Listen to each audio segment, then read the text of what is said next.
സേനാനികളെയും സ്മരിക്കുന്നു. ഡച്ചുകാർ, പോർച്ചുഗീസുകാർ, ബ്രിട്ടീഷുകാർ എന്നിങ്ങനെ വിദേശികൾ ഒന്നാകെ ഇന്ത്യ എന്ന ഈ സുന്ദര രാജ്യത്തെ ആക്രമിച്ചിട്ടുണ്ട്.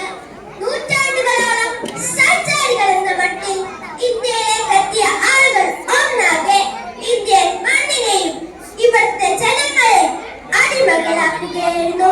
സ്വാതന്ത്ര്യത്തിന് മുൻപുള്ള ഇന്ത്യയിൽ ജനങ്ങൾ എല്ലാ തരത്തിലും ബുദ്ധിമുട്ട്. മതിയായ ആഹാരമോ വസ്ത്രമോ ഇല്ലാതെ യാതൊന്നും ഇന്ത്യക്കാർക്ക് നൽകാതെ രാജ്യത്തെ വിലകളും മാനവശേഷിയും ബ്രിട്ടീഷുകാർ കയ്യേറ്റം ചെയ്തു. മടുത്തു ജീവിച്ച ജനങ്ങൾക്കിടയിൽ നിന്ന് മീററ്റിൽ നിന്ന് ഒന്നാം സ്വാതന്ത്ര്യ സമരം ഉടലെടുത്തു.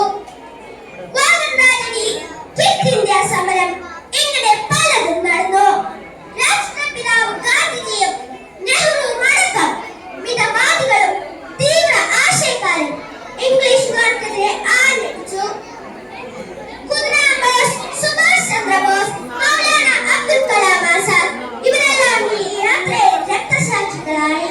ആദ്യമേ കലാമക്കളെ തന്നെ കേരളം വിദേശികൾക്കെതിരെ പോരുതി. ഓരോ വീടുകളിൽ നിന്നും അമ്മമാർ അവരുടെ ചൂടക്കുട്ടികളെ സ്വാതന്ത്ര്യത്തിന്റെ കാറ്റിനായി പ്രാപ്തരാക്കി.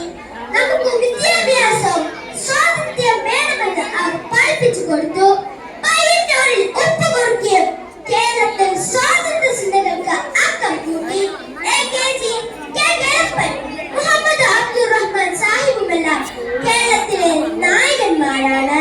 കലാപങ്ങളിലൂടെ ബ്രിട്ടീഷുകാർ യുദ്ധം വിട്ടു പോകുമ്പോൾ ഇവിടെ വെറും തരിശു നിലം മാത്രമായി. അവിടെ നിന്ന് ഇന്ത്യ വളർന്നു. അവസാനമായി ബഹിരാകാശ നിലയത്തിലേക്ക് ശുഭാംശു ശുക്ലയെ വരെ അയക്കാൻ ഈ രാജ്യത്തിനു കഴിഞ്ഞു. സമകാലിക കാലഘട്ടത്തിലും ഭിന്നിപ്പിച്ചു ഭരിക്കാൻ പലരും ശ്രമിക്കുമ്പോൾ ഈ മണ്ണ് അതിനൊരുക്കാതെ നാം ഒരുമിച്ച് നിൽക്കണമെന്ന് ഞാൻ ആഗ്രഹിക്കുന്നു. ഈ അവസരത്തിൽ ഗാന്ധിജിയുടെ ഒരു വാക്കു ഞാൻ കടമേൽക്കട്ടെ. എല്ലാ മനുഷ്യർക്കും ജീവിക്കാനുള്ള വിഭവങ്ങൾ ഇവിടെയുണ്ട്.